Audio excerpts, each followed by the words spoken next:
All right, my name is Rich Schmidt. I'm here with Aurélien Labrosse.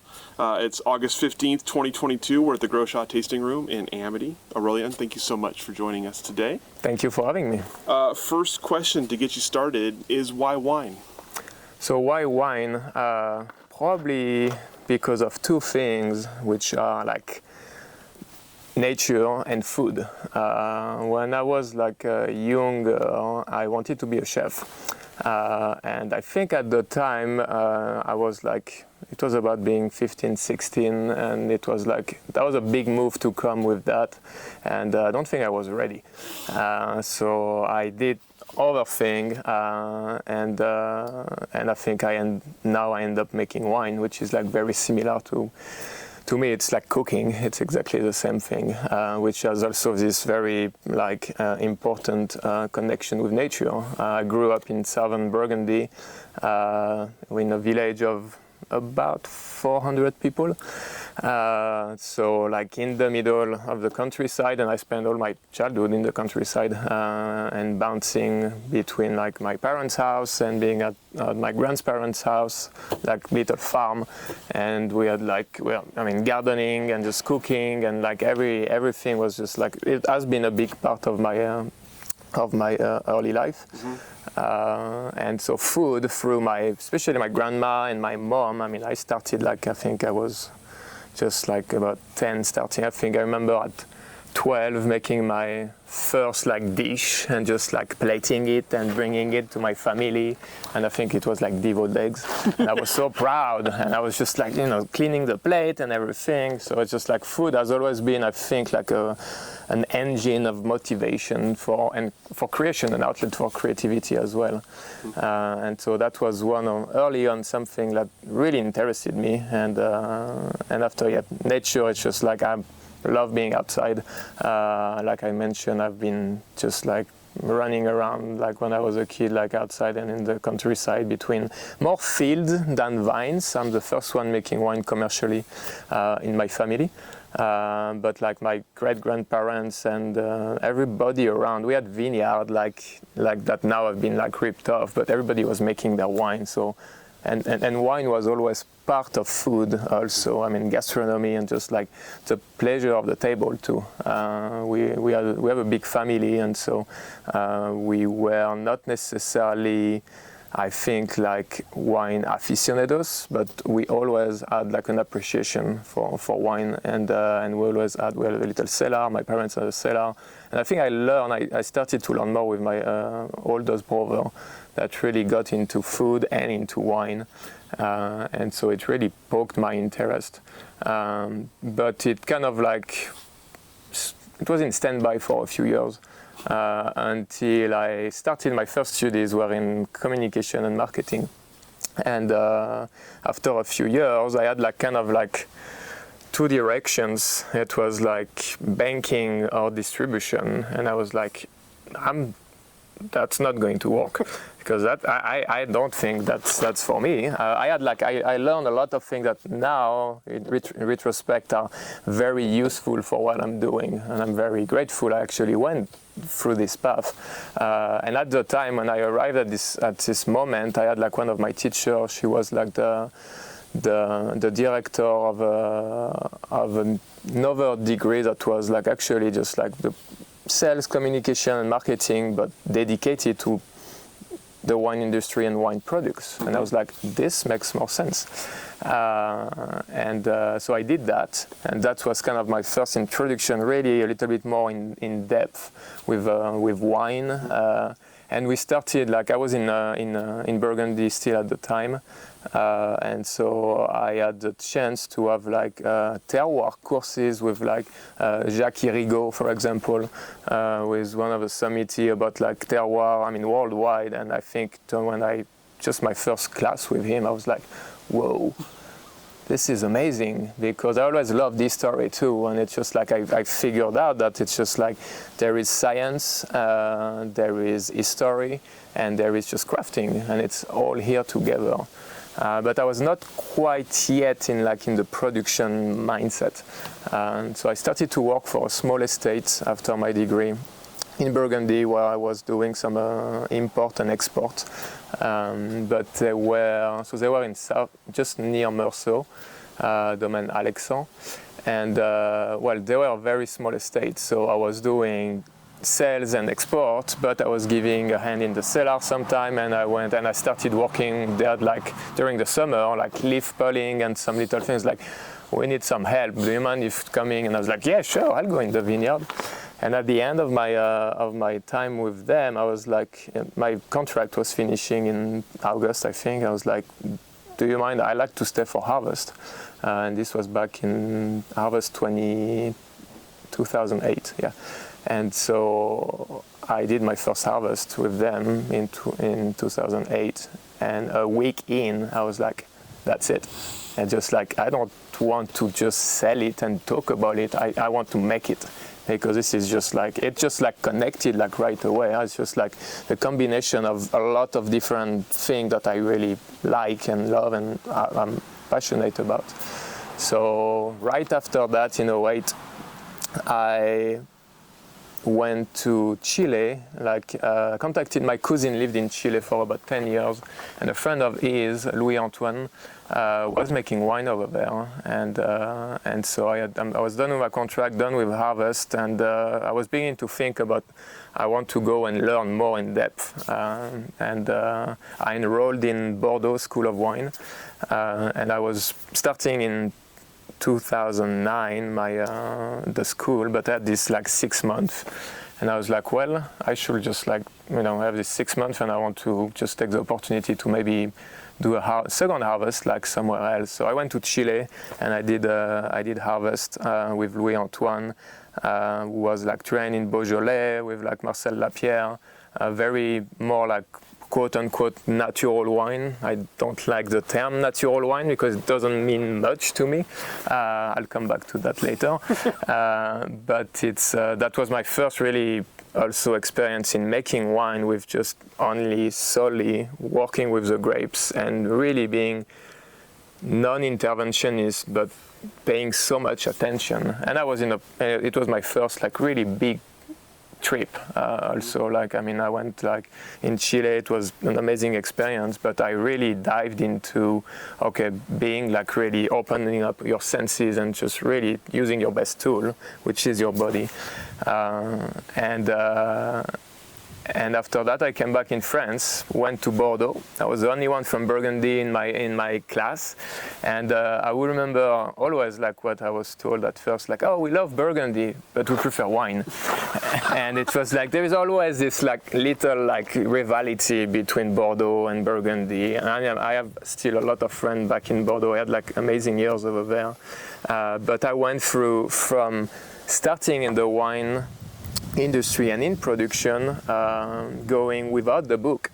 And I went in Bordeaux where I learned everything according to the traditional way and according to the Bordelaise way, with everything you have to know to make good wines. And I remember having a lot of discussion and argument with my winemaking teacher, because I was just coming back from Chile where we are not adding yeast, we are not adding anything, no addition, and we made delicious wines. And here we were like going through the protocols, and every time I was like, I think we can do it also differently. And so yeah, it took a few months before we find a good place to have like a constructive like relationship, but she ended up being the one following me for my like end of my degree like report in winemaking. So it all ended well, but every time we were going through a new thing, she was looking at me with the hope I was not going to say something, and I was always saying something.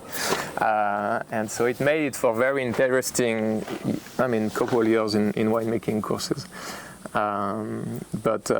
Yeah, that's, I I went far back, but that's why wine. It's just like, yeah, the food started, and it's just like the nature, and after I just like my first harvest were like the confirmation that I really wanted to do that more than just like talking and selling, and I didn't want to just be around it. I wanted to be part of it, and from the vineyard to the winemaking, like fully.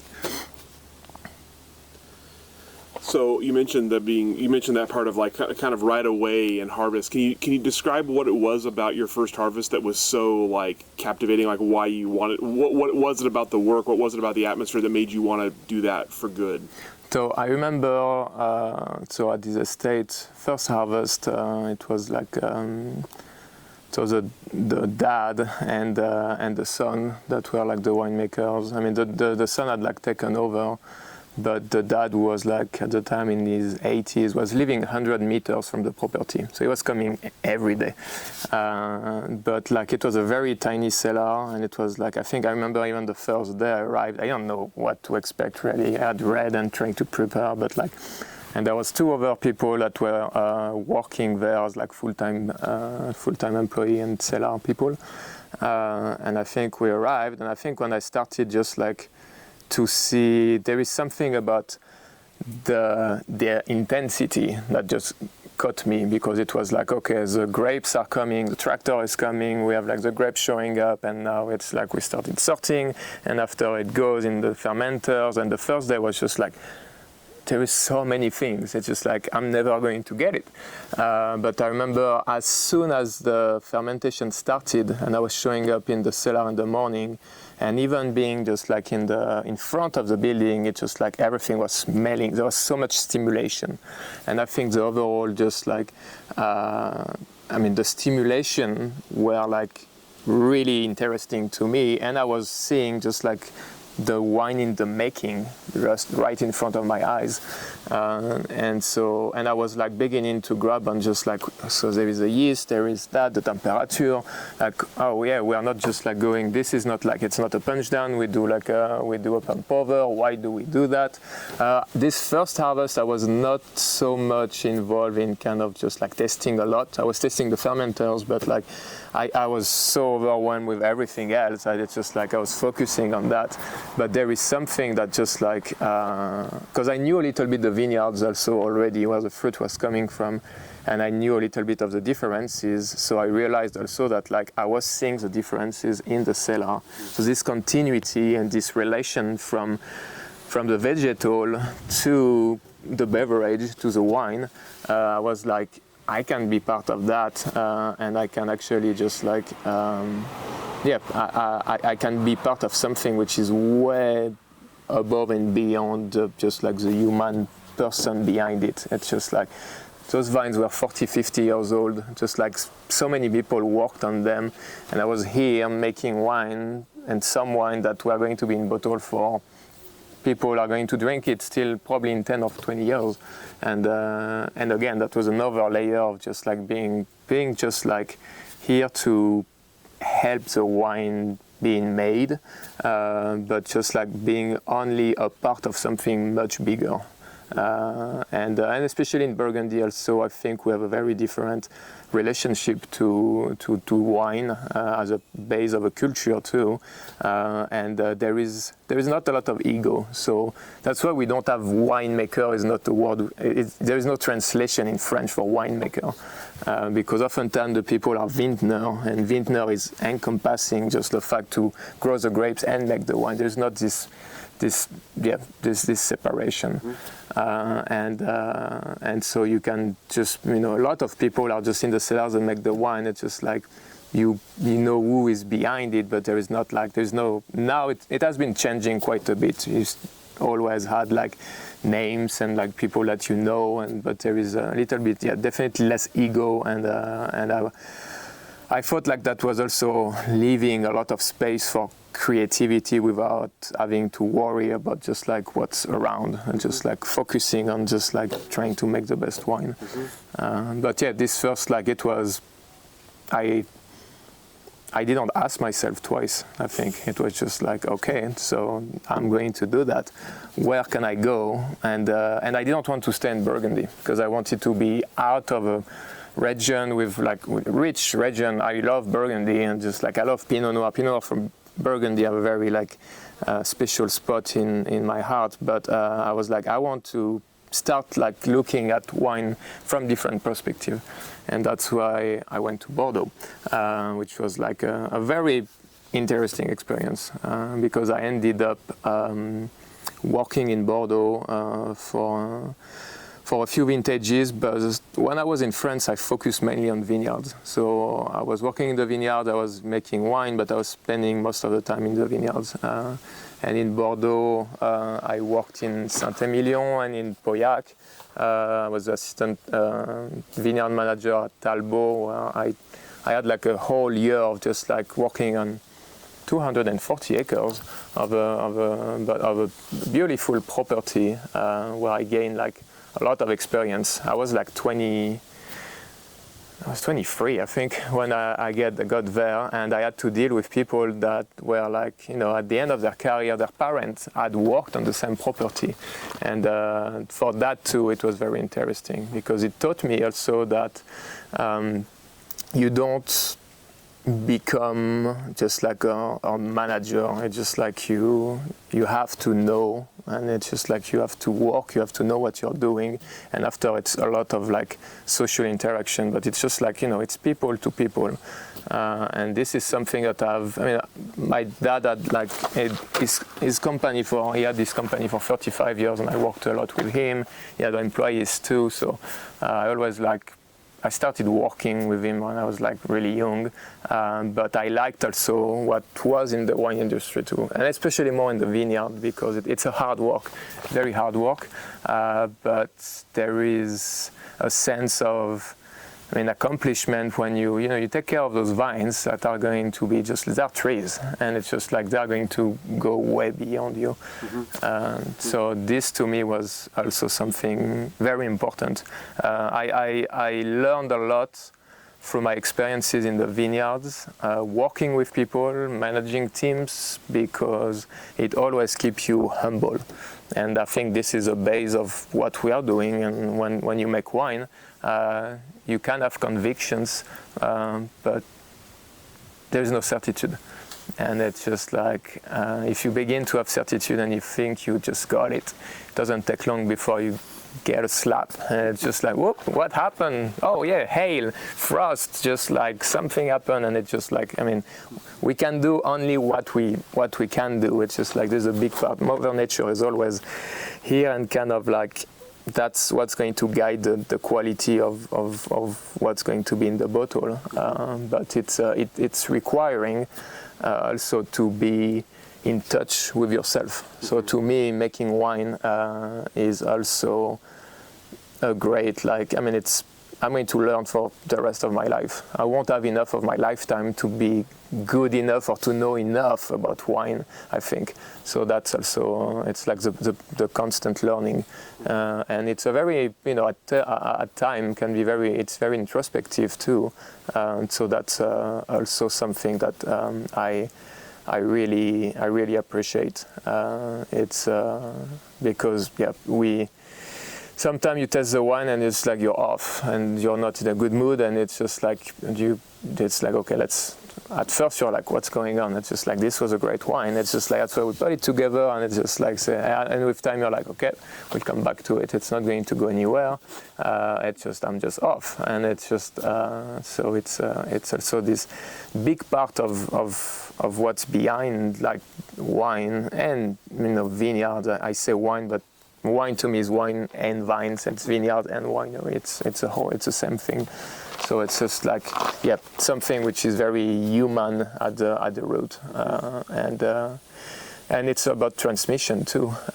It's about also community and talking. I had the chance to talk with people that just in the very non-scientific ways taught me the best thing I know as of today to make wine. And like I mentioned earlier, just our body is our best tool. And just, back in Burgundy, when the Cistercian monks in the 12th century delimited, called the clos and the different climate in Burgundy, they didn't have like soil analysis, they don't have like any of the technology we can have today, but they were able to see where the birds were coming and eating more grapes, where like some of the weeds or like some of the grass that were growing in some places. And there is some appellations, some blocks that after doing soil analysis, they were spot on.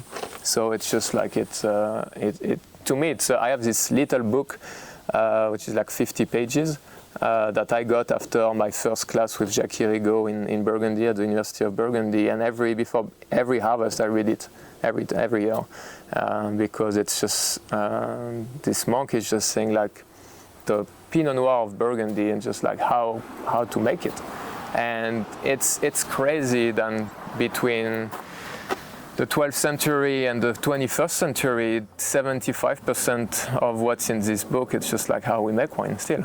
I think we are getting more and more in the details.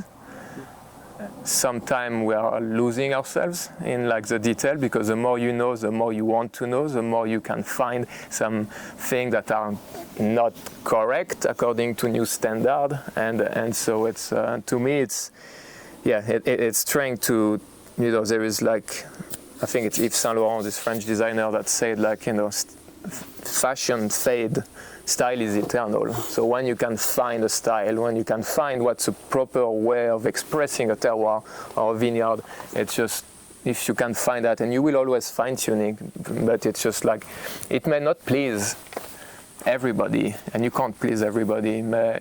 At time it may be just like great, and at over it can be just good, but it's about consistency and about like looking like with years after, and that's something also that like through now, since I started like in 08, but like now 10 years in Oregon, and just personally also in where I'm going, it's just like I'm not chasing like fashion. By the time you try, you're already too late. It's just like 6 months is like going by the time, because we only make wine once a year. So we only have one shot.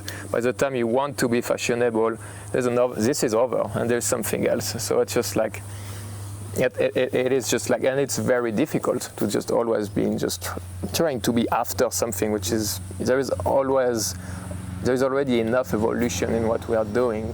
That I think it's already a full-time job to be consistent and to try to develop something that makes sense according to what you believe, your convictions, and the places, the vineyard you work with, and the kind of wine you want to make. So it's, I guess I'm getting wiser a little bit, slowly, bit per bit. One vintage at a time, right? One vintage at a time, yeah. So take me through, you mentioned kind of the learning in Bordeaux. Mm-hmm. Tell me about, as you wrapped up your education in Bordeaux, what were you thinking about for your future? What were you thinking you were going to start a brand? Were you thinking you were going to go travel? What were you kind of thinking at that point, and what happened next? So when I finished my studies in Bordeaux in 2010, I was looking, I needed to have more experience in the vineyards. I needed to see more of like different places, and from like what I learned at school, and I wanted to have different perspective about winemaking too. And I'm very much sure of a visual person, visual memory, and I need to be in, and I had like the door open to carry on my studies and maybe have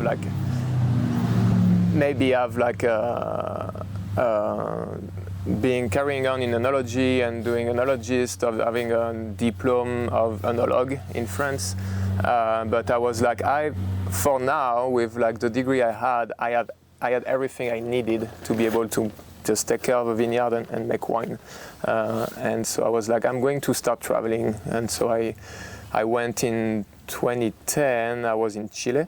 I was in Israel. I was in Israel. I made wine in Israel in 2010, and it was a wonderful experience. I made Pinot. I made Gewürztraminer. but like we were not making any Chardonnay, Cabernet Sauvignon. We made some Argaman at the estate I was with. They did trial for 10 years, like with this variety, and they were not yet at the point of releasing, but it was something they really liked, and it was local, and it was like, so I was part of that for this vintage, which was really interesting. And it's just like also, it's a place where there's a lot of things happening and that have been happening since decades. So there is the culture, the diversity and the richness. It's just like really, I think, just migrating into the wine. And at the time, I was lucky to be in a winery where, because I'm not Jewish, and so I was able to actually make wine, because most of the time, otherwise, you have to you can't touch the wine, you can't touch the tank, you can't touch the barrels and anything. I remember going one time where the winemaker at another winery was working with, and I had somebody following me, making sure just I was not touching anything. And I was like, he told me, you keep your hands in your pocket, and we just go through. But we were making wine from vineyard at 800 meters of altitude in the Golan. We were making wine we had a few vineyards, like a little bit more in the south. And I discovered it's a fairly new industry. There was a lot of wine made for hundreds of years, but just like commercially, it really started not that long ago. And it was just so everything was different. My hosts were speaking English, but I started learning Hebrew, so I was writing on the tank in Hebrew, like Aurélien, and just because I love languages too, and it was just like I was making wine during the day and learning Hebrew at night, and it was a wonderful experience. And so after that, I came back in Bordeaux at the end of 2010. That's when I got hired at Chateau Talbot for helping the vineyard manager to take care of the vineyard. And so I was there in 11 until harvest of 11. And there I learned about dealing with large crews too, because during the summer for leaf pulling, we had 40 people, and it was people from being 16 just starting as a summer job, and the people from the estate also. So it was go for it. It's just we just need to be done by then, and it's just there's 240 acres wherever you start, but we need to be done by then. And I was like, okay, all right. So it was very challenging at first because I wanted to do everything, just the best I could, but I quickly realized that taking care of the vineyard was the easy part. Just taking care of the fight and everything that was happening between the member of the crew was most of my job. And this was a very grounding and very good experience, because as of today, that's still something that just I keep with me in in the different job I had and the different teams I've been working with. So yeah, Talbot was a very interesting experience. Bordeaux was a very interesting experience. Altogether, I mentioned that I went in school in Bordeaux in 2009 and 10, so I did a work and study program instead of doing the regular degree where you just go to school and do some internship. I was working at the same time in a vineyard, and I was in Saint-Émilion at Château Fleur Cardinal, because I had studied before. I could just I didn't have to take there were some basic classes I could just weed out. So it was intense because I made it in a year and a half, and sometimes it can take 2 years and a half. So I was just studying, and after going and working, pruning at the vineyard and going back to class. And so I remember in 2009 during the winter, when I was pruning, I was just getting up, pruning, coming back, sleeping, and start again. And I did that and I learned also that I had worked in the field when I was younger and helping, but it really showed me that how hard it is to take care and to tend the vineyard, and that it's something that you should not overlook. And it just really I think set like this level of respect for vineyard worker, for people that are actually just allowing us to make wine. And I never took that for granted, and in every places I've worked, I've tried my best to always have like this respectful and this being grateful also for people that are, I'm not part of them, if I'm not in the field, I always want to acknowledge and make sure like there's this acknowledgement of the hard work that is allowing us winemakers to make wine. So yeah, this was 11 Talbot, and after my mom got really sick, and so in 11 I moved back in Burgundy and to get closer, and I worked at Domaine Guy and Yvan Dufouleur in the Nuit Saint-Georges. And so yeah, this was like going back to Burgundy, and just like we had like about I think 40 acres and a lot of tiny plots like everywhere. So it's just like I remember like it's like, oh, go to Chambol, Musigny, and just like you'll find it's like you take the first road, you go on the left, don't go in those vines, they are not ours.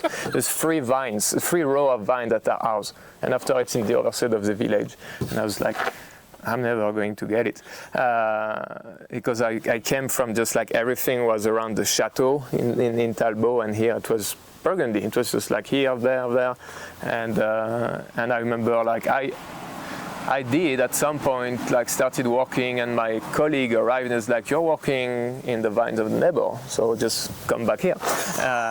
And just like if you look at the wires, the way they tie it, that's not ours, that's theirs.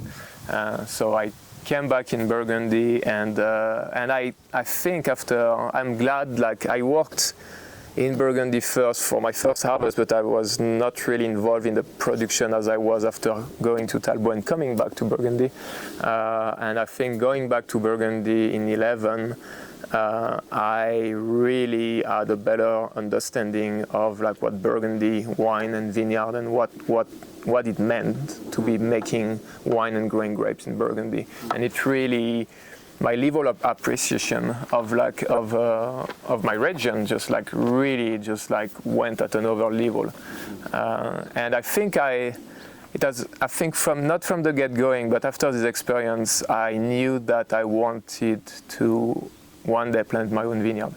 That was going to be the ultimate goal, and it still is as of today. I know it's just it's going to be it's not happening yet, but I've never been that close. Every day I'm getting closer to it, but it has always been something that like I know that, and I knew that if I was going to get serious about wine, I want to be able to tend the vineyard, to plant the vineyard, to find this location, maybe finding vine already in production, but like really just like having this deep connection from the vineyard to the winemaking. And so has been a lot of thinking through the years of just like where, how, just which variety, and it's just, I think my kind of my career and just like the way things have been going, I realized that there's varietals I really like to work with. I love Pinot, but to me the place is more important than really the varietal. If I find a place like a land where I can see a potential for like the future, it doesn't matter if it's just like if I can make great Cabernet Franc, I will be very happy to be making Cabernet Franc, which is one of my favorite varieties. But if I find a terroir for Pinot, I'll make Pinot. So it's about finding the place, and after finding, I mean, the variety to me is kind of like the catalyst of the terroir. So it's like finding what's the best tool to express the terroir. And so I got to be less like inclined to really focus on maybe just only be working or saying like I will make Pinot Noir. I mean, the dream will be one day to be able to make Pinot Noir in Burgundy and have a tiny plot of Burgundy Pinot Noir. But it's just, I mean, it is challenging for many reasons, especially economically. I mean, it is just like the prices. I mean, by the time, I mean, everything is happening. If you are not living in Burgundy, it's really difficult to know when things are getting to be sold, or what, like when there is maybe somebody who has like vineyard for lease, or it's just like, yeah. And even when you are from this village and you go to the next village, you're already seen at the time, and I think it's still a little bit of that, you're already seen as a foreigner from village to village. So me, from Burgundy, now living in Oregon, coming back, it's just going to be like, yeah, it's going to take me like 5 years to be part of the community. But it's, it's just a different dynamic. So 11, I went back to Burgundy, and I had been to Chile and Israel, but I wanted to have an experience in the States, being like on the West Coast, like California, Washington, Oregon. I didn't know, but I wanted to. I was hearing a lot about what was happening here, and I just want to go for harvest, just have an experience. I want to see and experience it, and I think that's just like, again, another perspective on wine, on vine growing, tending vineyard, and also making wine. So I applied through, I don't know, I think maybe 10 or 15 vineyards at first, and in 12. So I arrived here in August 8th, 2012, and I think it was in April 2012 I got like somebody from Oregon contacted me because I had put like my resume in like some sites, and I look at the name of it was Del Rio Vineyards, like I don't know them, and it was Southern Oregon. I was like, I didn't even know they were making wine in Southern Oregon. And the winemaker, the head winemaker, Jean-Michel, so he's French and from Muscadet. And we talked on the phone for an hour, and at the end he was like, if you want to come, I mean, I'll be happy to have you for harvest. So in August I was here in Southern Oregon, and I was supposed to be there for 6 months, and I stayed in Del Rio for 7 years. So what was supposed to be just like an experience in the West Coast in USA became just like where home is now. And it was like wonderful 7 years where I went like, again, an experience of we had 12 different varietals on the estate. When I arrived, we had 305 acres. When I left, we had like 462 on 2 properties.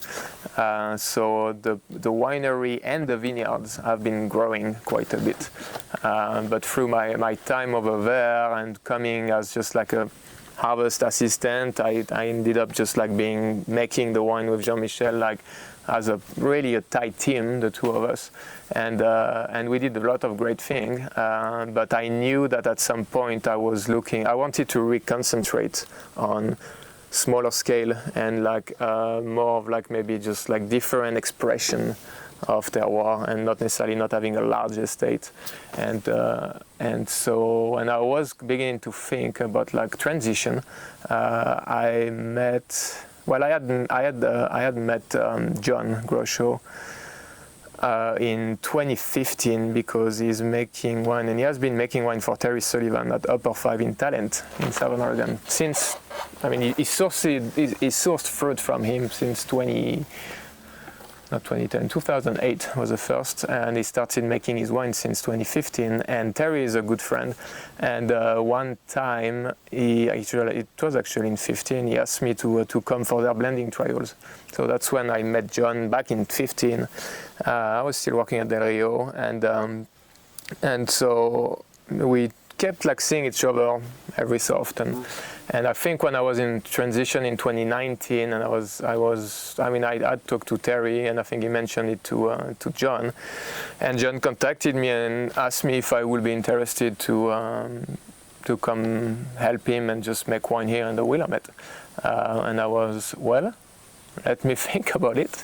But it was kind of, to me, like a very easy transition because it was like going back to more Pinot Noir, but just like in a cooler climate, and just like I knew John was like had like very good relationship with great growers, and just like was making a lot of different interesting wines.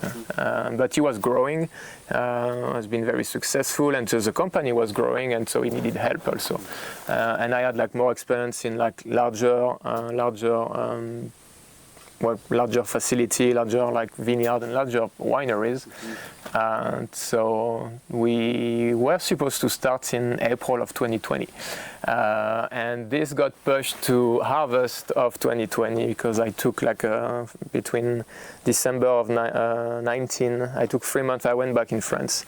And just when I came back, there was something called COVID. I'm sure you heard of it. That happened. Once or twice. Yeah. So I actually spent like the summer of 2020 helping a friend in a vineyard in southern Oregon, in Grants Pass. And so I went back like I was spraying, I was just like doing everything in the vineyard and for like over the summer, and I loved it. I was like, it feels good. It was hard, but it was like really, it was really good. And after it was kind of like because I had like spent so much time in winemaking at Del Rio, and Rob Wallace, the owner, is the one taking care of the vineyard. And I mean, it's an estate, so we were really into the vineyard, but we are making a lot of wine, so I didn't have that much time to just like spend in the vineyard. So this like few months during the season of 2020 in the vineyard in Southern Oregon actually was refreshing and kind of like set me back on just like, okay, having like all the basis and just like rethinking really more about vineyards. And I started in 2020 with John, and it was a very challenging vineyard because here in Willamette Valley it was the first time. I mean, the smoke effect taint was like kind of on the mind of everybody, and it's the first time that people had to deal with it. In Southern Oregon we had like numerous vintages, like in 18, in 17, in 14, 13, the big biscuit fire of 2002, I was not there. So I had been through a few vintages with like smoke, and I knew it was not going to be easy, but I think part of the success for us in 2020 is like we knew we were going to have some smoke taint. So from the get-going, and we knew we were going to make wine. John, and I'm very proud of that, and didn't reject or didn't cancel any of his contracts. So we got all the fruit. We supported all our growers, and we ended up, doing a lot of. We declassified and just did more Willamette than just like over maybe single vineyard like we normally do. But we made a lot of wine, and it was a hard year because it required just like a constant work from the get-going, and after like when fermentation were done, we tried to just like identify everything. We did a lot of testing and just like, okay, let's try to rate all of the slots, and trying to, instead of being systematic, let's try to approach differently according to if it's like in aromatics or if it's in the mouthfeel, and let's try to kind of like treat the biggest problem, but not just like treat everything uniformly. And I think that was because there is no silver bullet. There is none, and I don't think we are any close to have any. I think we can mitigate the effects, and at the end of the day, if there is enough wine, and if you can preserve the fruit, you can still make delicious wine.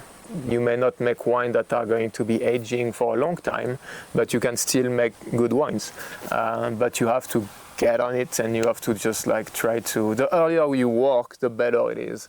The wine has still more substance, more potential, and is less fragile in the early stages.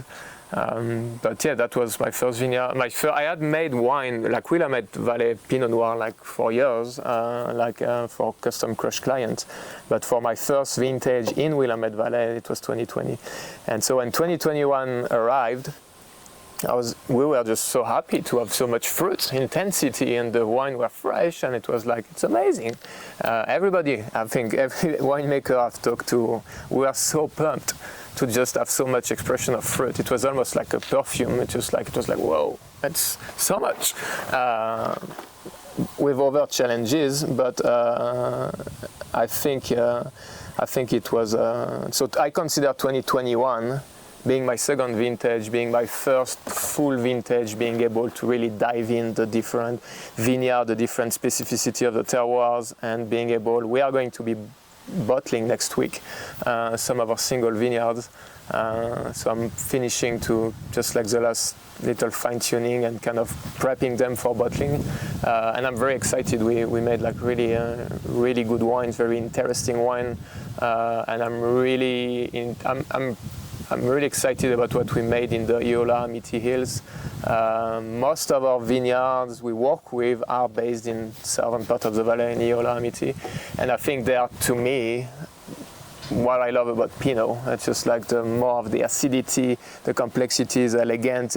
You can develop power if you want, but it's just like one that really have a finesse and this red fruit, this red fruit characteristic that I always loved in Pinot Noir back home also, and just like, so yeah, finesse and elegance, and I'm digging more and more like those wine and those vineyards, and I'm still learning about the vineyards and about the specificities, the difference between the elevation, between the layers of, I mean, there's a lot of volcanic soil around here, but there is just so many between the different like aspects also of it's just amazing. And I begin to kind of like really have some vineyards like I think I'm going to bug people until we can have access to this fruit. It's just like, and for my project, it's just like also something where I'm going to bug. Some people are going to get tired of me, but like I'll get them for my starting with 1.5 tons and a little fermenter maybe.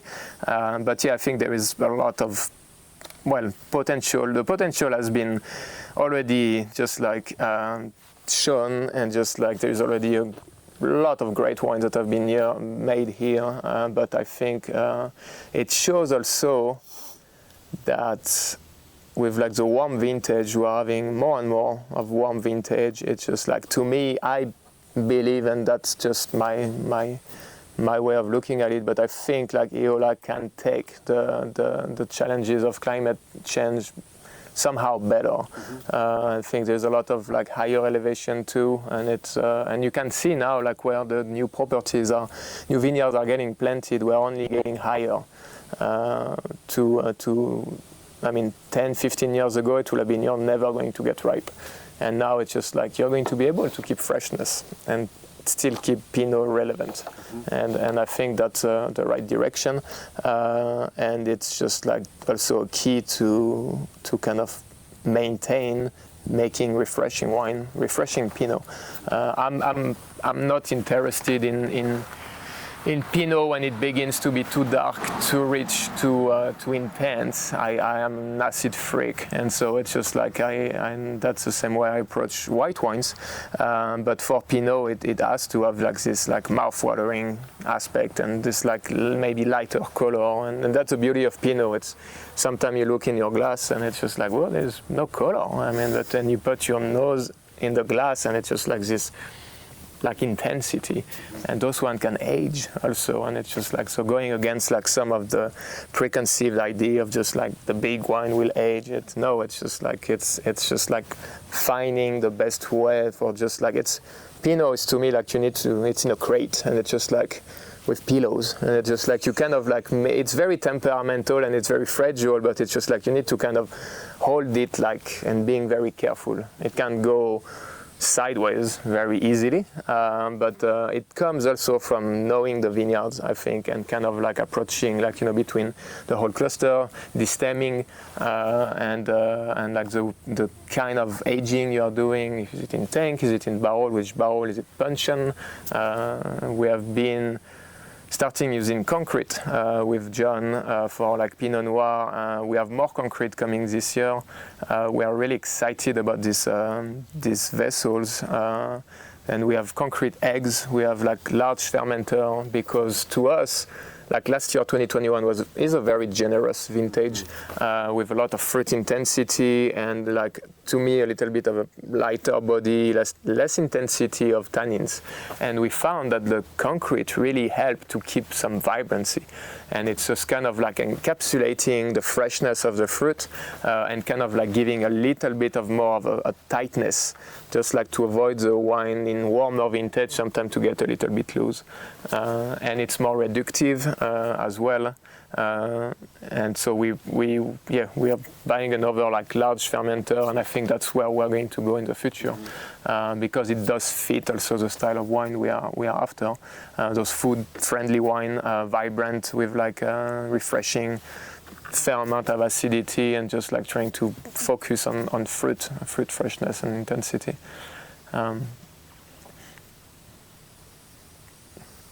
So you've worked a lot of places between Bordeaux and Burgundy, between Chile, Israel, Southern Oregon, Willamette Valley.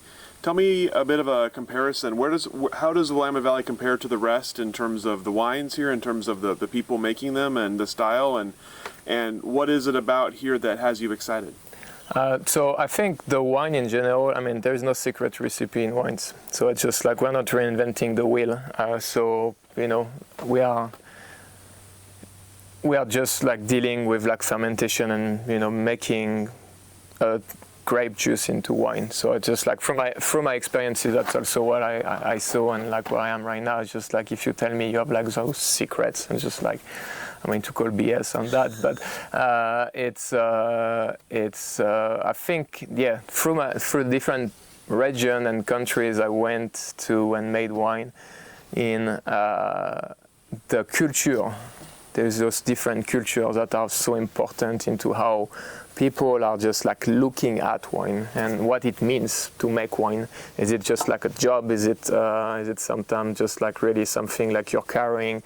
Like when I was in Burgundy in 2011, I worked for the Dufouleurs. They were the 14th generation, and it's just they have been here forever.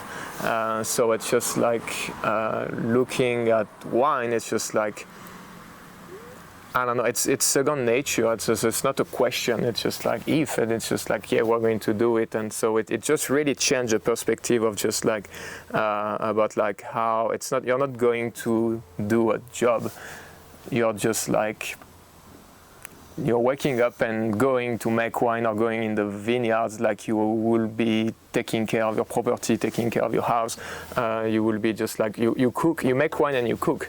You need to eat to live, and it's just like, well, it's kind of almost the same as just like we need to make wine because it's so part of our life. I think in Bordeaux, you know, between Bordeaux and Burgundy, there is just like two different approach. I will say like there is the bourgeoisie of Burgundy and there is the aristocracy of Bordeaux, and I'm not from the wine business, so I'm a very outsider, but it's just like there is definitely more of like a country, like in a very positive way, just peasant way in Burgundy to be making wine, when there is in Bordeaux it's a lot more of an establishment, and so there is also a lot more. It's less open. To me, it was like I was very lucky to just like be part of those teams and those estates where I mean I had like great times, but I could feel the weight of, you know, the tradition, and so it was like you're not there yet. It's just like it's going to take you some time. And I had so much energy too, and just like, and I wanted to learn, but I wanted to do, and I thought like I knew what I was doing too.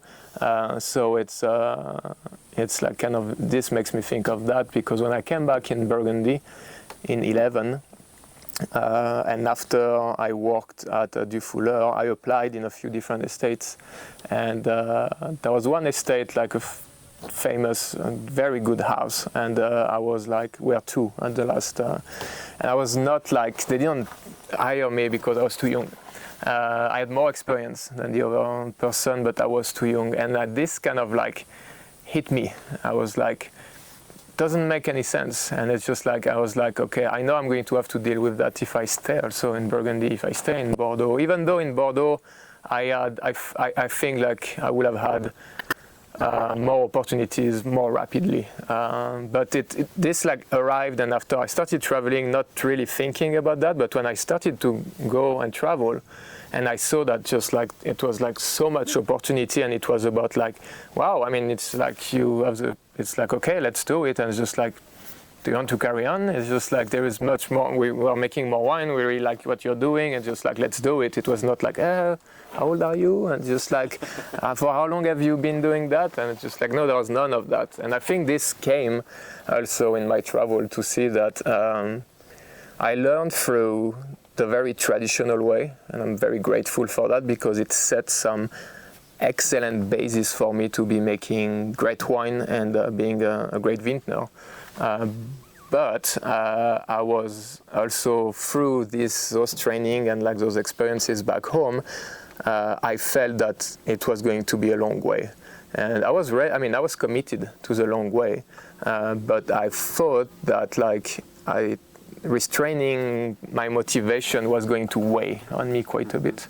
So when like I had opportunities abroad, I just like took them because I didn't feel the need to come back home. I could have went back home and just like as of today, I'll probably be more in a vineyard than making wine. I'll be just like managing vineyard and making a little bit of wine. But I think if I was going to go back and in France, I'll just stay in the vineyard. But there is going back to the original question about like the different region, and I think it's the people that I met, the way of making. I would say from having studied and learned in Bordeaux, when I was in Israel, it was very Bordeaux-oriented. The techniques were like really, I mean, the variety are also just like more like Bordelais varieties. And so it was very close to Bordeaux somehow.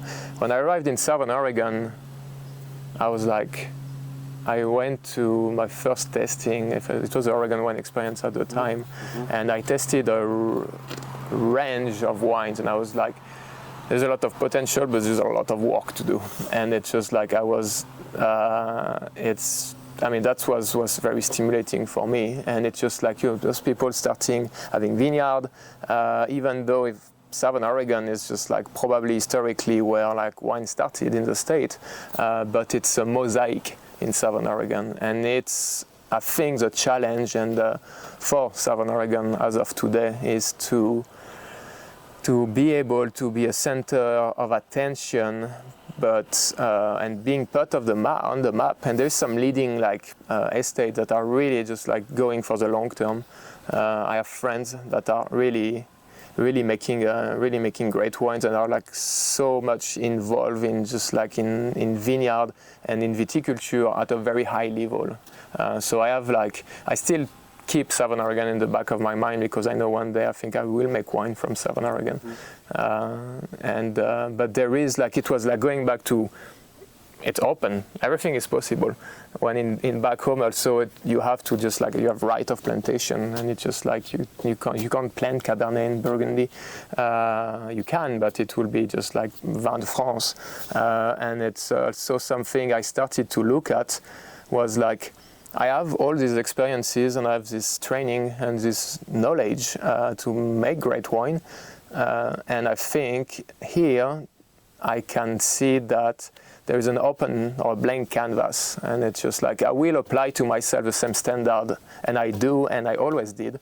Like if I was in France, in Burgundy or in Bordeaux, under like the strict rules of the appellation and the AVA, but I can make Cabernet Franc and Gamay and Aligoté in the same valley, and Southern Oregon was to me kind of like looking or just learning about what it is to be in a brand new region, in something where things are really starting, and just like there is this just like and people coming from everywhere. Just through my 7 years, I've been seeing a lot of people from California, but from Europe as well.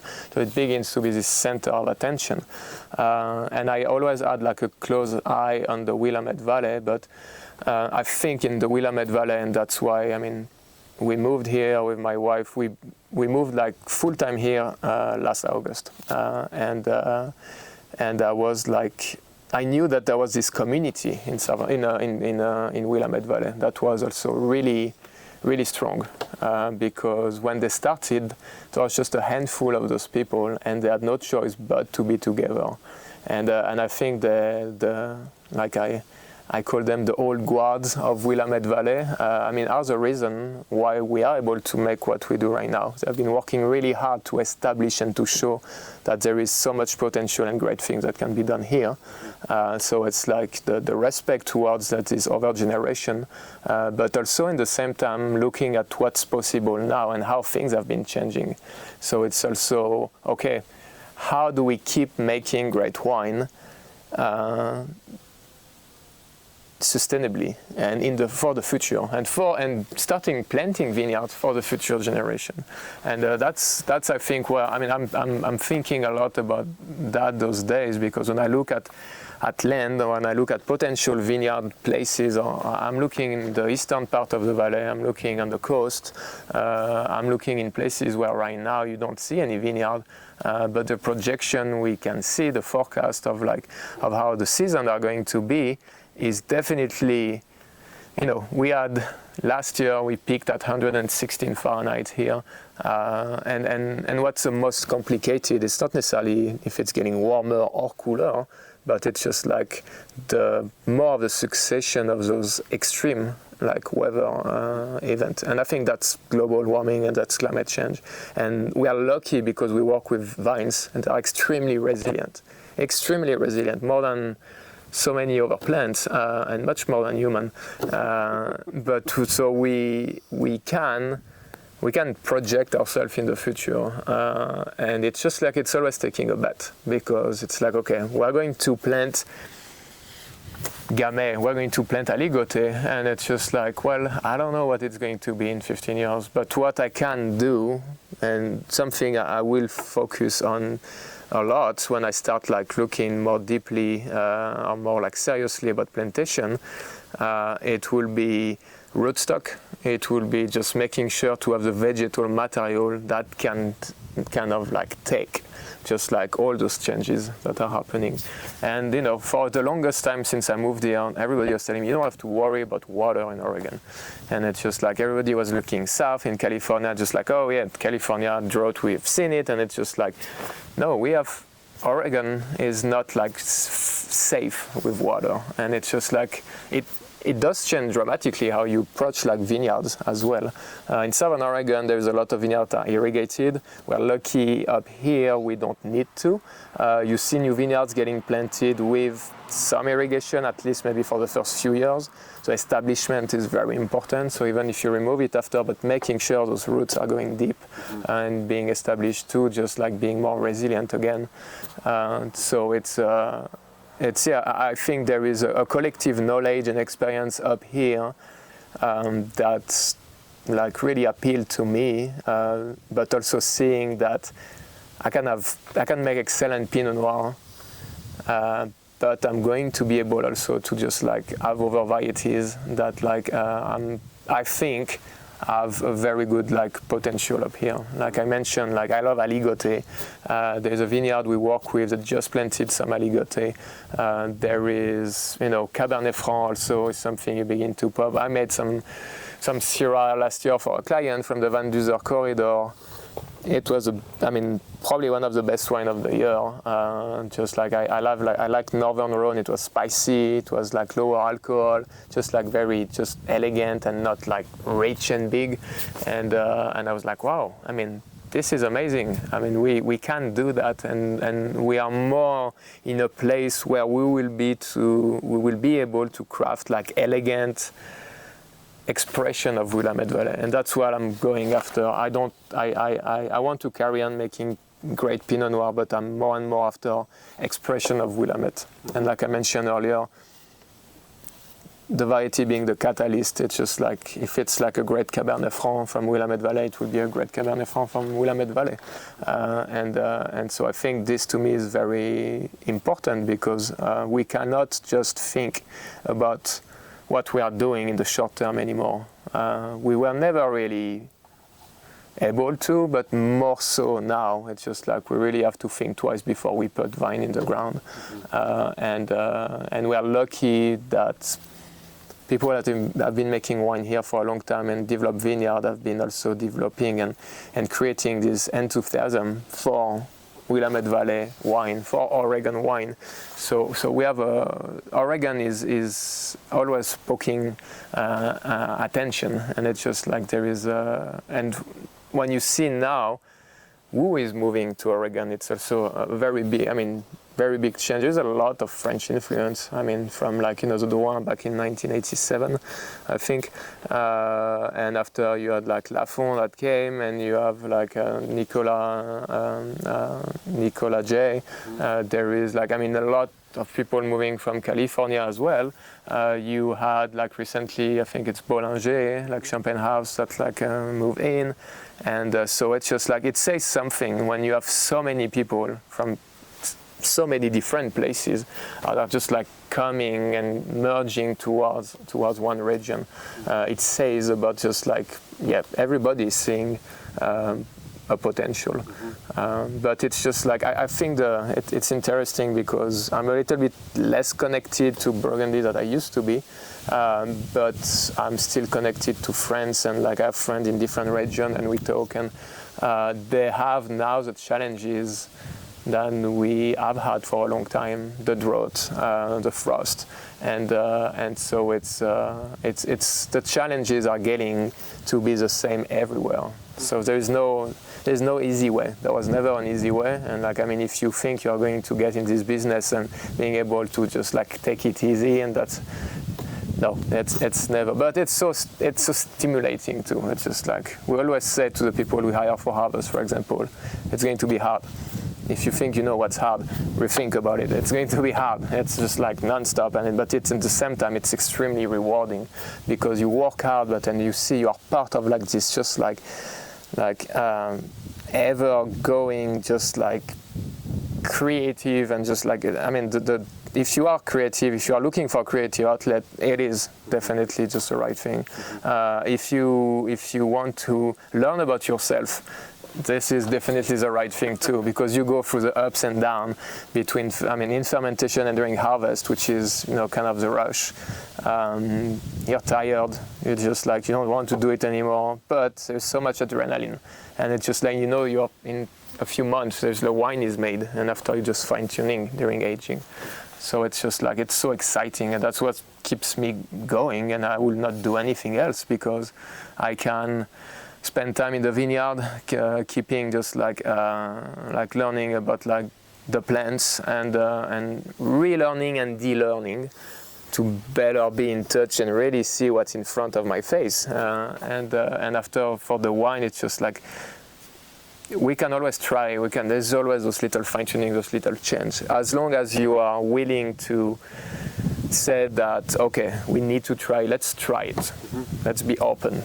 And as long as you keep this open mindset of just saying like, well, we tried that was maybe not the right thing. We'll try it again because, like I said, we have one shot per vintage. And what didn't work last year may work this year.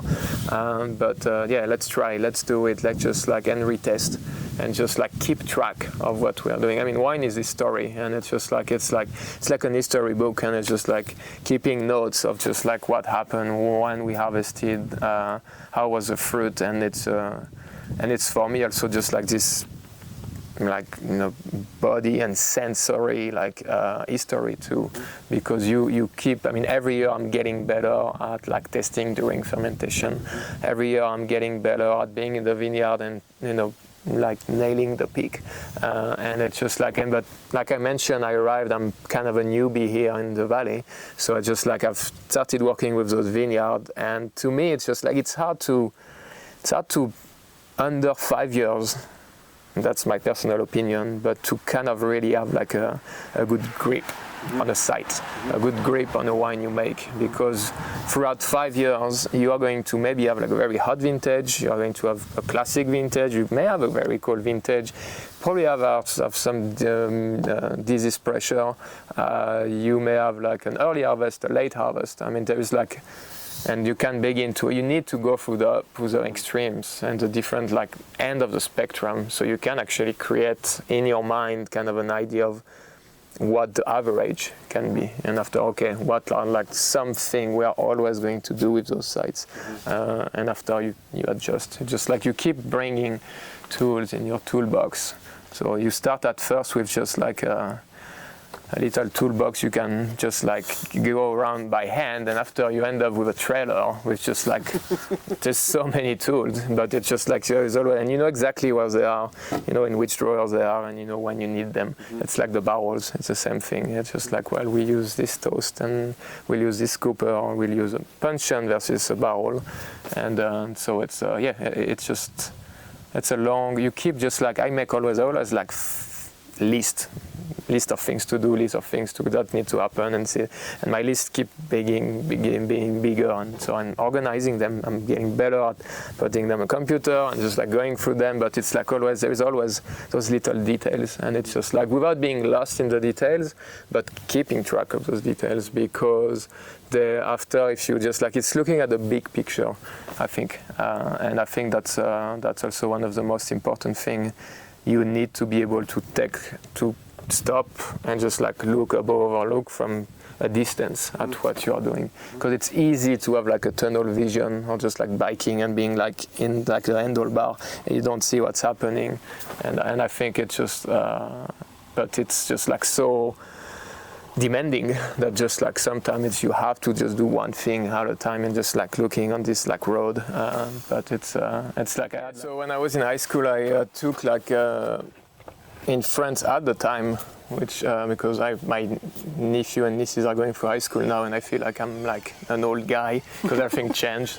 But like you are taking options, and I had taken social and economy, and I remember like my teacher like showing us like this drawing where you had this field of like of flowers, and it's just like he was like, well, right now, most of you are just like right here, looking at just like, and from this high point, making this triangle, and you see only a part of the field. And it's just like, well, we're going to work towards bringing you a little bit higher, so you can have a better sense of the whole field and seeing all the beautiful pictures, the flowers there is, having a better idea of what the big picture is. And I had another teacher later on that kind of like really was on a mission to kind of like broaden our perspective, and I'm very grateful for that, because now it's just like serving me like every day. It's just like you have to be able to be looking at what you do, what you've done, where you're going, and kind of like always, like I always like to mention that, like, I mean, the way I feel when we make the wine with John also is like I always try to keep momentum, always be moving, always being a little bit ahead, or like at least having a little bit of a buffer. So if something happens, we are not like tight and we don't have to react or catch up. And so trying to always think about the next step, because we know there is so much we can have, like we can handle, and we can also kind of like have control over. And I think it did happen, and I think this probably happened to a lot of other winemakers too, or people making wine and working in vineyards. You go through, I'm going to try to just like have everything under control, and it's just like, it is impossible. It is just totally impossible, and it's just like it's the best way to have a nervous breakdown and just like quit. But it's just like when you reach that, and it's just like, okay, that's you are reminded that it's just like you have to also trust. You have to and you have to try to be resilient too. I mean, that's why, I mean, and letting go. I think I'm originally, my personality always been to be like a planner, so I like to plan things. When I started making wine, I had to change that. Organizing, yes, but like letting go for the best. Letting go and like not freaking out, and giving an extra day to a ferment, going back in the vineyard, and just like when you see disease, pressure, and just like, okay, what do we have, what can we do? Just like, what are the solutions? How do we just like maintain? How do we just like mitigate? How do we stop that? And so it is definitely, and has been a ride, but and still is. But I think I'm a much better person as of today because of all of those things. I mean, every vintage has been bringing challenges. That was like, you know, I feel grateful that I was able to craft like so many great wines. And in the last 10 years in Oregon, it has been from when I started at Del Rio and now here in Willamette Valley with John and with Grochau Cellars. I'm really excited about what we have in the pipe too. I mean, starting to also looking at the Columbia Gorge more and more, and looking at different varieties in the valley as well.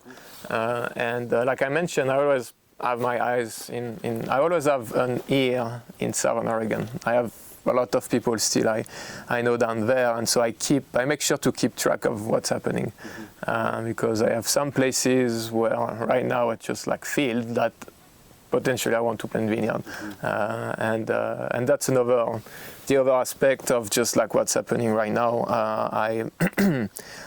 It's been years that I'm like saying I'm going to start, and you don't start, and you're busy with other things, and it's just like I said, I'm a planner, I want to have everything, and just at some point it's like, okay, you need to start because it's never going to start.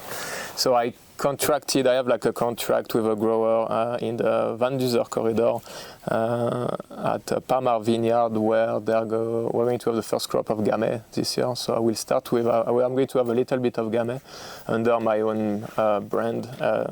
So it's called Auriginal Wines, but with AURI, so retaking, because since I started traveling, not a lot of people can say my name, Aurélien, so I quickly went by Ori, and it's just like, I didn't want to have something just like Domaine Aurélien Labrosse. It's just, that doesn't work for me, and especially not here.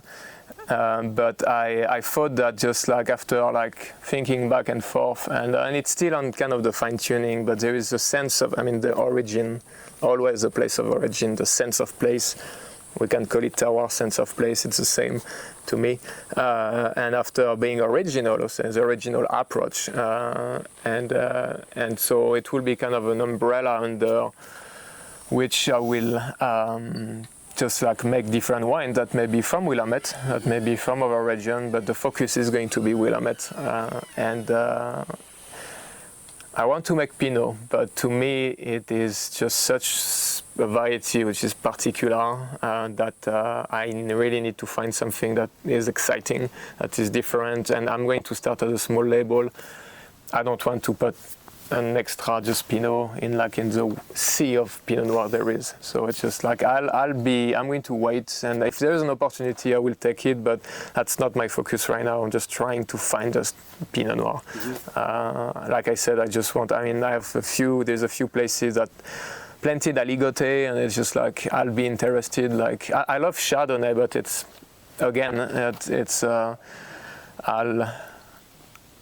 I think I just prefer, like, I love Burgundy Chardonnay. I have some friends here that are making delicious Chardonnay, but it's this very particular neutral varietal that just like when you have the right side can make extraordinary wines. I don't even think that like I'm necessarily a great like Chardonnay winemaker yet, and I think it's just like I want to carry on. I want to have more experience within I mean other varietal, but also I mean I've made Chardonnay for a while now, but it's just like I'm never satisfied with the Chardonnay I make. That's where we can put it, and it's just like maybe because I'm just too hard, and I have an idea and a standard that I really want to reach, and I kind of like I had some things that were close, but like never like really close enough. And so I think like we're going to make this year some Chenin a little bit. I'm really excited about that because I love Chenin from the Loire Valley, and I love the acidity, and so I think I'll have more fun also, just like with a variety like this. I think Chardonnay will come at some point, and it may come under the sparkling form, versus a still form. I have so Jean-Michel from Del Rio started in 2015 his sparkling like label like Maison Jussium, and we worked together because we are making it at Del Rio. So I helped him, and we worked on the first vintages together. And I mean, it is so different, it is so demanding, it is so labor intensive, but it's just like, it's all about precision and transparency. So it's just like you have to capture the essence, and that's what's really interesting for me. I like the old like ancestral way, like the what we call now, I mean there's pet nat everywhere, but the real pétillant naturel, where you just like start the fermentation and bottle before the end. I really like I have some wines that I always go towards because they're just like, they're pure and they're precise, but they are just like also more, first of all, affordable. And I think more people can access to this one. And that's something that I didn't mention yet, but this makes me think of that. This is one of the most important things to me. I want to make accessible wines. It's just like you can have this extremely nice bottle when there is an occasion, when you want to celebrate. But if you like wine, I want to be able to make wine that you can buy a few bottles. You can buy a bottle, you can go back to it, and this has been also a draw with with John, because I think we are really on the same page, and he established his brand, and like through the Commuter and his Willamette Valley, and most of the wines we are making, they are still accessible. And to me, it's the most challenging thing to do, to make like affordable wine but of great quality.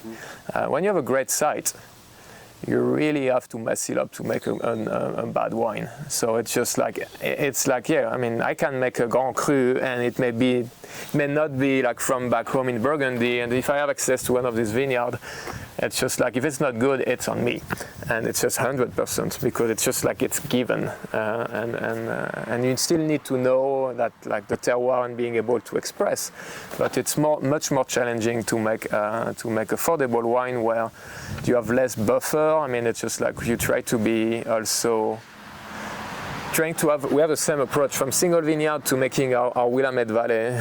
It's just like, it doesn't change, and that's something I do every time. I don't often go to tasting room, but when I go and visit the region and I go tasting wine, I always start by the cheapest wine. And I just like always, and I go, because you go and you just want to taste, like, if you say you're in the industry, they will just get like those bottles, and it's like, well, that's great, it's amazing, but it tells me a lot about just like what people are doing, if the quality, it's just like not consistent. And that's what we are like shooting for with John. It's just like, from our the most affordable wine we make to the single vineyards, it's just like, you have to have this consistency. The style I talked about earlier, it's just like, you have the same style. It's just like, well, someone are going to be just like to put in the fridge, like we have the Convivial brand, and it's like slightly chilled, and it's just like, the wine is going to be brought on the table, but it's not the center of attention. It's just like more about the conviviality and the experience, and just like having food-friendly wine. So you have food, you have just people around, and you have wine, and it's just like the bottle is going to go from like people to people, and it's just at the end of the night, if the bottle is empty, I made my job right. And it's just like it's like myself, I just like go now and scavenge for just like trying to find the best value for money wines, and just like I discover like there's so many wines. So it's just like I found those like those gold nuggets. I'm just like, wow, this is amazing. And it's like, I mean, in some country, I mean, it's just like, it will be definitely more easy to make like a $15 bottle of wine, but I think we can. It's very challenging, and more because grapes are getting more and more expensive. I mean, you've heard about like the supply chain issues like everybody had. It's just packaging is getting more and more, everything is getting more and more expensive, but it's also finding those people, those growers, and having vineyards that, like, when we want to make like a lighter Pinot Noir, fruit focused, which we are not necessarily looking at aging for 10 years, we can have slightly higher yield because it's just like we don't necessarily are looking for also, I mean, you don't want the fruit to be extremely concentrated and too concentrated, too intense, because it defeats the purpose of the wine you want to make.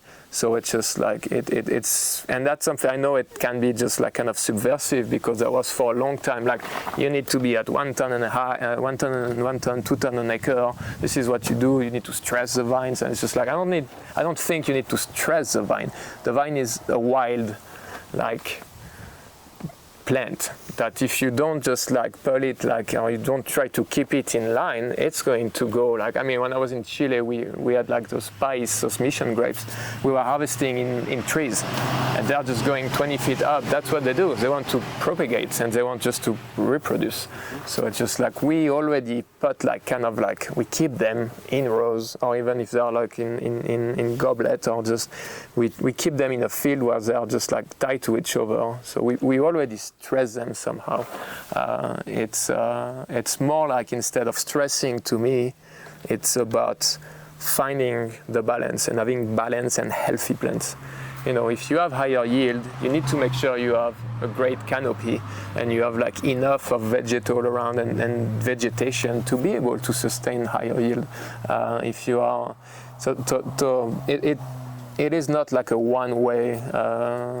You cannot look at viticulture also just like according to one way of making great wine, one way of growing grapes. And some varietals are going to just be willing. I mean, Gamay always want to set so much fruit, and so it's just like, okay, it's like finding the balance, knowing the vineyard, knowing like and looking at the vigor and all of this. So it's always kind of a constant adjustment, but sometimes it's a battle, because it's just like you go against what the plant want to do, which is just grow and grow and grow. And it's just like, well, it's also going back to looking at vines as like an individual, but a part of a population, and not looking at the vineyard block as just like vines. It's like the soils. It's like your cover crop. Are you going to use a cover crop or not to mitigate vigor? Just like what's around there. Are we going to just like keep a cover crop? Are we going to remove it? Are we going to till or not? The use of water also is like one of my big concerns in the vineyard. So according to some sites also we have, like this year we have a grower, we are doing a trial of stopping like mowing and doing like some crimping, trying to keep kind of a mulch and just like keeping more moisture and like more shadow, so just the weeds are less growing. So but it's on a vigorous side where we are doing one block. It's like and it's just like the first year. So we were lucky to have the grower like being like full in, and just like we are doing that. I'm really excited about that, and just like those little things we can do to kind of like achieve at the end a better balance, which is going to be something good. Especially, I mean, it's a winning for the grower and for us winemakers. It's just like it has to be finding this balance, and the balance is finding the balance of the vines for making balanced wine, but it's always the balance between also the people that are involved into like the whole process, because we are looking at long relationship. If you want to make great wine, I think you always have to look in the future. So it cannot be just like a one-year base like kind of deal.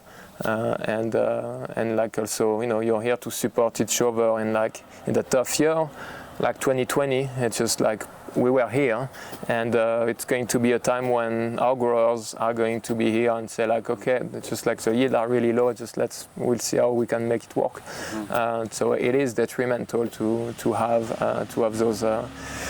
those relationships, and I think that's something that at the end I saw also a lot in the Willamette Valley. I saw like those strong relationships. I saw this community, and I saw the opening and being able to be part of something that is going to go far, something where there is people that are the diversity of people we have, and I mean diversity by people coming from everywhere.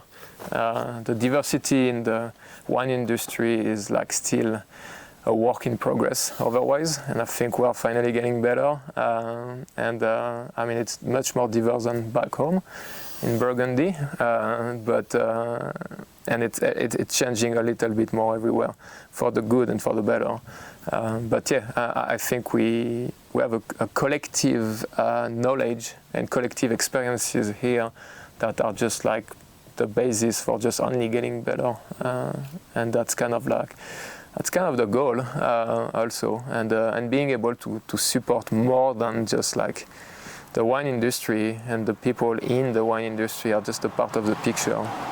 When I talk about community, it's like the broader community as well, and so that's also, I mean, for me and my wife also, it's something important when we moved up here. It's just like we want to be part of the community, and it's just like if we stay, and we're going to be here for a long time. So it's just like starting to like, you know, it starts with your neighborhood, it starts with the person you work with, and after trying to see how we can have a positive impact. And I think if we all kind of look at it this way, when the small things are slowly starting to be big things, and it goes through exchanges and communication and talking to each other too.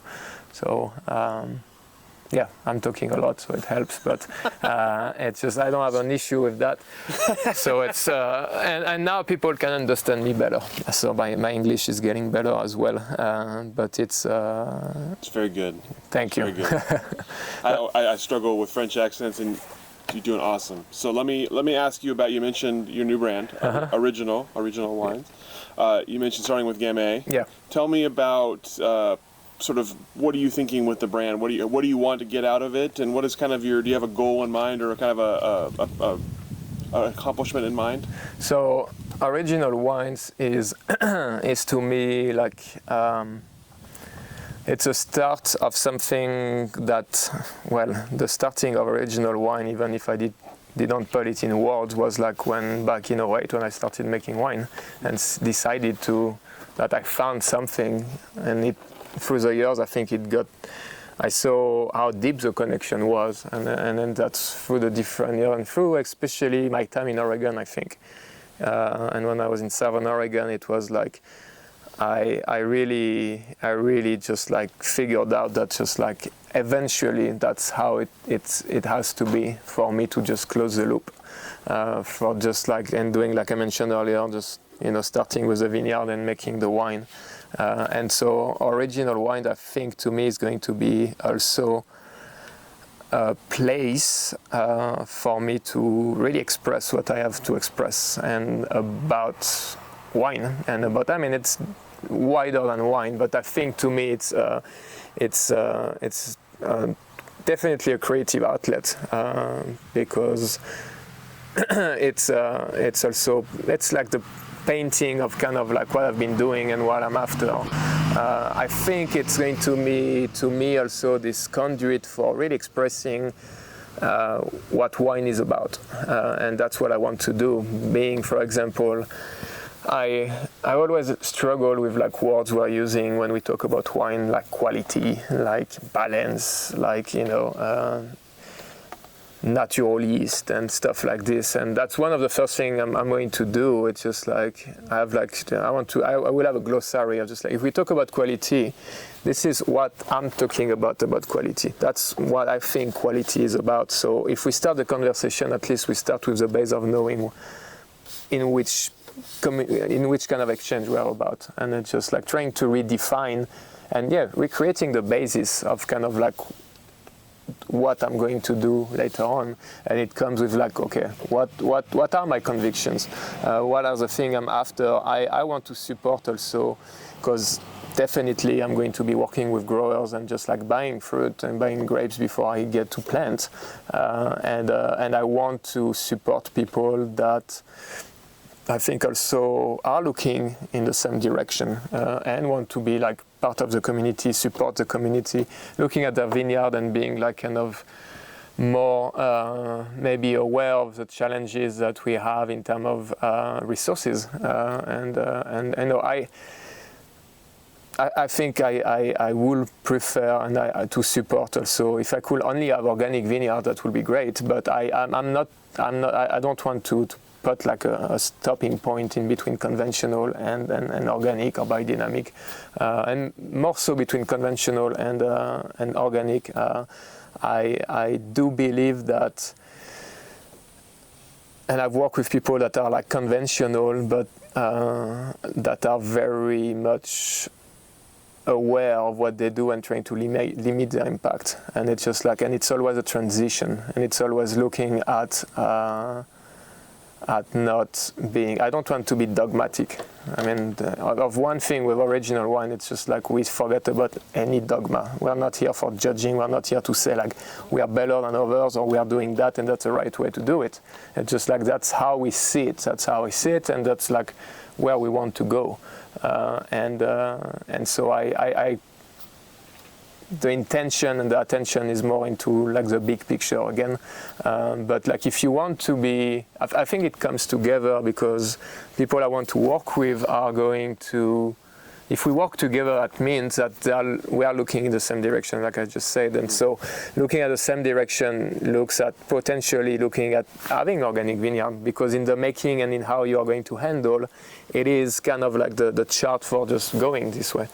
But it's just like I'm very interested also in partnering with people that are in transition, that are maybe just like saying like we've been doing it like this for like years, but it's just like we see it, we can't carry on this way. And it's just like, and I think I have my experiences in vineyard also, and through my career, I can help and I want to be part of this transition. If I can help and be part of that, and just like if we can work on solutions to just like change a little bit the way to just like doing and making things better for the vineyard, but it's also better for the people. It's just like making it safer, making also just making sure like the people that are working the vineyard are like in great condition, paying also the fruit, like paying, having fruit and having a value that is just allows for just like making a living and making just like making a good living too. And so all of those little things are things that I think I really want to focus on, because the wine, I don't know what it is going to be. I mean, this Gamay I'm going to get this year, it's the first year of production. It's going to take me years before I can really see where it's going and what is the potential. And so the wine is going to happen by itself. And I have an idea of what kind of Gamay I want to make. I really like Beaujolais, and we're in Willamette, we're not in Beaujolais. And it's like, I'm from Burgundy, and I'm in Oregon. I'm not trying to make Burgundy Pinot Noir here, or Beaujolais Gamay, but I want to try to make like Gamay that are more like, not necessarily, there's a lot of like, the carbonic maceration, the very just like fruit forward also, and I love that, but I want to make ageable Gamay, but refreshing also. So it's also, I've been back and forth and looking and making a little bit of Gamay also, like more here and there, and starting with John, we make a little bit of Gamay, and it's just like I've been kind of fine-tuning also, and like I think I will have different Gamay. I will have like just like the very easygoing, accessible Gamay, and through the years, through the making, it's just like at some point I will see which side, or I will see maybe a part of this, like the part of the vineyard. The vineyard I'm working with for this year, I have like 3 different clones, and it's just like there's 100 feet of difference of elevation between the top and the bottom of the vineyard. So it's just like already here, I mean, it's just like through the years, I mean, it's like, oh, maybe this clone really fit better, or the fruit that is coming, it's just like has like more what I want to express. And so the making of the wine is the easy part. Selling the wine, and I've learned that early on, is really, really complicated too. I mean, it's a competition has never been that like high. And the thing is, I know I can't compete with somebody who is making 5,000-10,000 cases of wine and just like was like all the marketing dollars I don't have. And then so to me, I take it also as an opportunity, because I don't necessarily want to go this way, and it's just like looking at, okay, it's just having more of like the 101 to start, because I will be small enough to be able to do that, but just like try to bring people and that are going to want to talk and do this exchange and being part of this project somehow by supporting me and supporting the wines I'm going to make, and kind of like, going for the style and not for the fashion. That's for sure. But it's just a start, and there is still a lot of things that are kind of like bubbling, fermentation. It's kind of the cheesy comparison, but that's kind of like pretty much where it is right now. So it's just like I wanted to start with some fruit. I think I could have had more fruit this year, but it has been a long year also, and just like very busy year. So I didn't want to just start and just have too much. It's important to me also, and I think in what I want to do to start small and go step by step. And we'll come to white. Where I will work with white. I want to make white wine, but white wine to me are requiring more establishment. You need like more temperature control. You need it's like different tanks, more tanks. It may be just more expensive. Also, red wine to me is probably easier to start with. So we'll slowly, and maybe we'll see the Gamay this year if like I see like I don't feel like I can really make like the kind of red wine I want to, or what I can do. It's just like maybe I'll make a Gamay rosé, and so we'll start with that. So it's I don't and especially working with a young vineyard, it's just like there is nothing we know. We are just learning, and it's just starting. So but that's exciting to be part of a new vineyard, just like of the first crop, and just like have like this fruit contracted for 3 years for now, and so this is to me also a good starting point, because it's just like my brand will start, my project will start with like this Gamay, and like as a part of other wines I will be making, but like we are starting with a brand new vineyard in a place where I'm very excited, the Van Duzer corridor, and so that